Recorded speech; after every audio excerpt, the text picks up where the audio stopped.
Welcome to Travel with John and Christine. Do you want to know what to do in London for 4 days and what it's like to go on an organised coach tour? Well, that's exactly what this episode is all about. If you haven't watched any of our previous episodes, this is the fourth in the series of a number we've put together showing you what 2.5 months and 17 different European countries looks like. So welcome to another episode from Travel with John and Christine, and thanks for joining us on our European adventure. We flew from Paris to London, a short journey where we spent less time in the air than we did waiting for our luggage at Heathrow Airport. We bought our tickets and caught the tube from Heathrow to Paddington, where we caught an Uber to our hotel in Notting Hill. We stayed in a quaint and cosy room upstairs in a very nice area of London.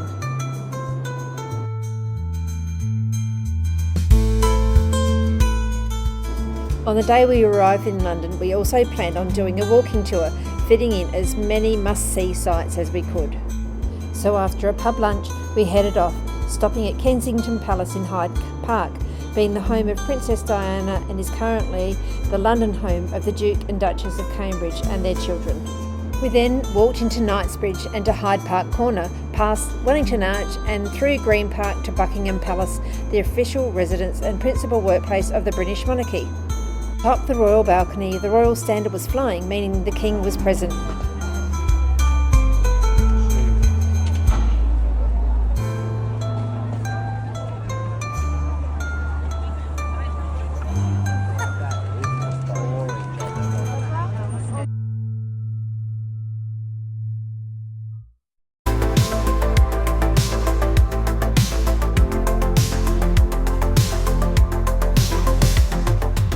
We had waited around but decided to go along the mall to our next tourist spot, only to see the entourage whiz by with King Charles in tow. We kept walking on to Admiralty Arch and around the corner to a typical London pub for a refreshment and a break, and saw some of the Test cricket on the TV.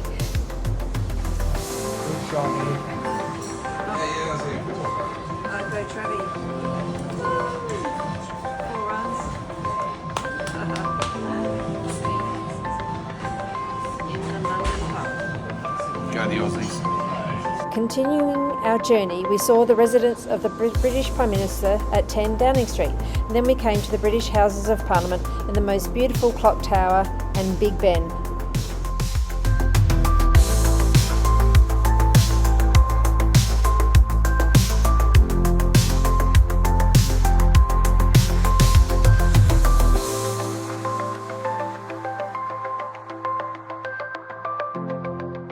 We then walked out onto Westminster Bridge, which is overlooking the Thames River, the Houses of Parliament, and took another look at the magnificent clock.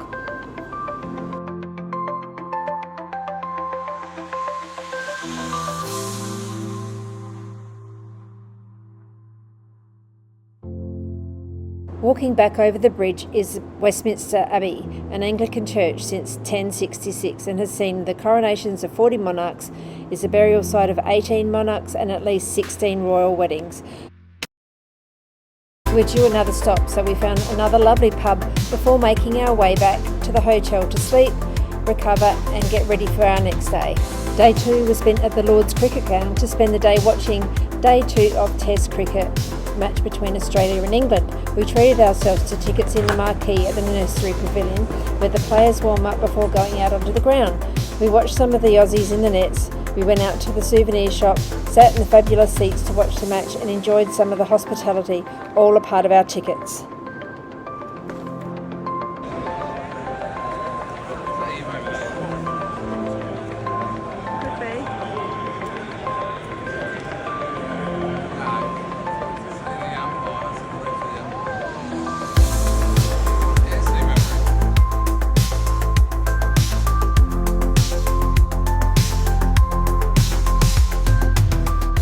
We also had a chance to meet Dave Gower, who is past captain of the England team in the 80s, and after finishing his career as a player, he became a cricket broadcaster.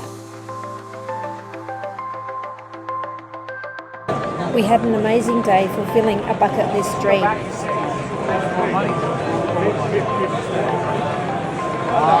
love the sales. I'm going to trade it. I love sales. Yeah, I earn all the sales.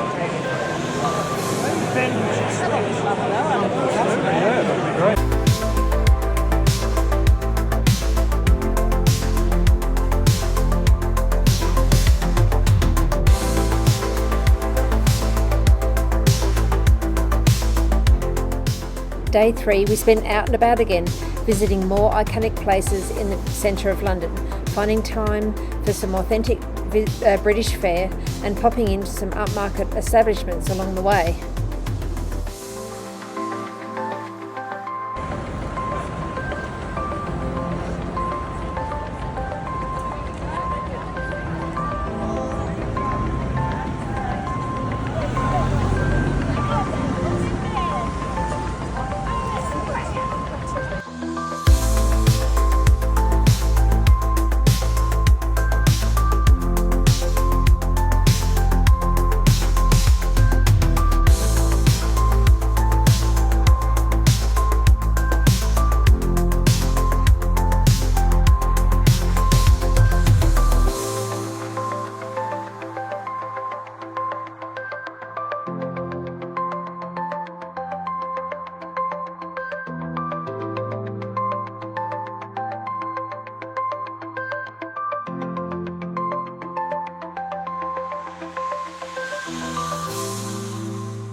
The next morning we got up very early and went to our meeting point for our 12-night coach tour of the UK and Ireland.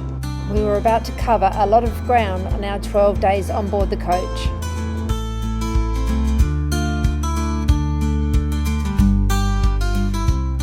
All of our fellow passengers and got out into the countryside to our first stop, Stonehenge, a prehistoric monument of large 4-metre high stones standing in a circle constructed in about 3100 BC. An amazing place, that's for sure.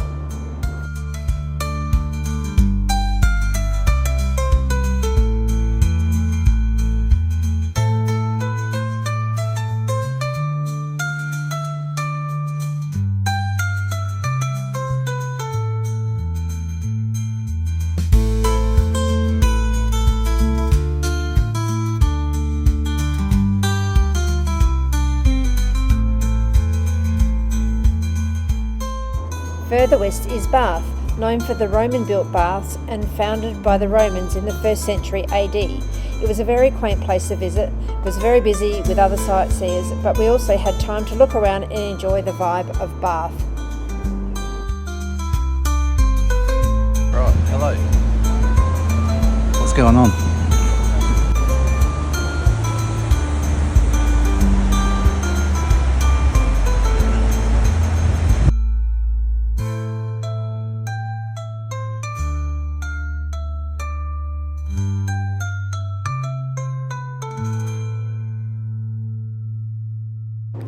We then travelled from Bath on to Cardiff, where we spent our first night. It was a great day, being able to pop into some momentous places in the UK.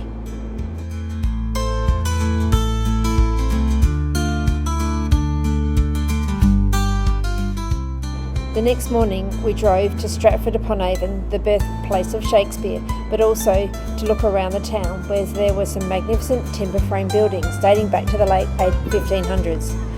We wandered down the street past William Shakespeare's childhood home with quaint shops, tea houses and a statue of William Shakespeare.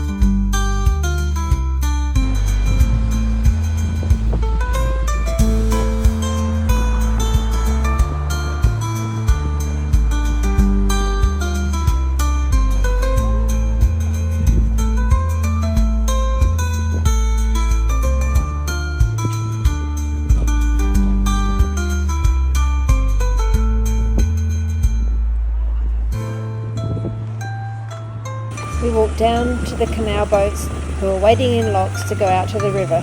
Stratford-upon-Avon is a really beautiful place to visit.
We got back on the coach and drove up north to Liverpool, the hometown of the Beatles and an important historical maritime city. We visited the Albert Docks, considered to be revolutionary at the time of its construction and now home to museums, galleries, restaurants, bars and shops, and the Grade 2 listed Cunard building.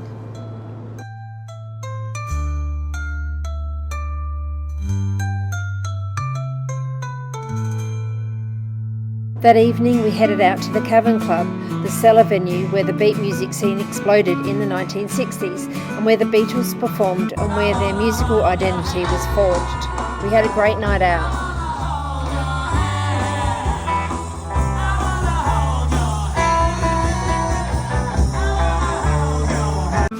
We added our names to the wall, had a few drinks and had a bit of a jive as well.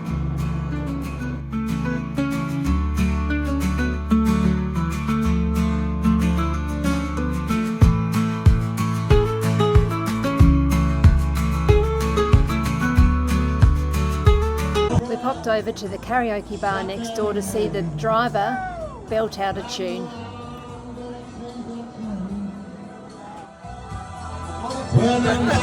The next day we continued the Beatles' magical mystery tour down Penny Lane to Strawberry Field. Our tour leader gave us a lot of great info along the way.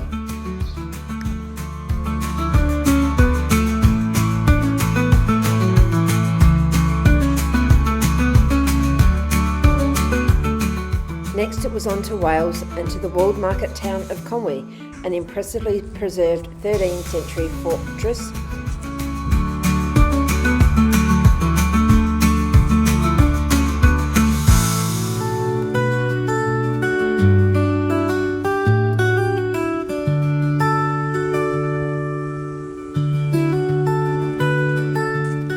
The smallest house in Great Britain, quaint buildings and lots of photo opportunities. We spent a bit of time here and John purchased his magnificent flat cap, which has had quite some use since.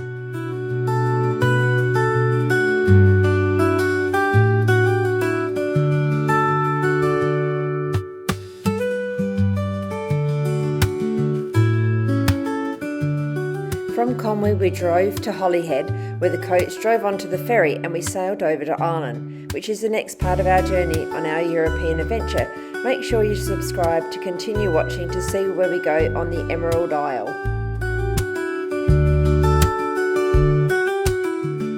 So thanks for joining us on this episode of Travel with John and Christine. We'd love to see you on our next journey.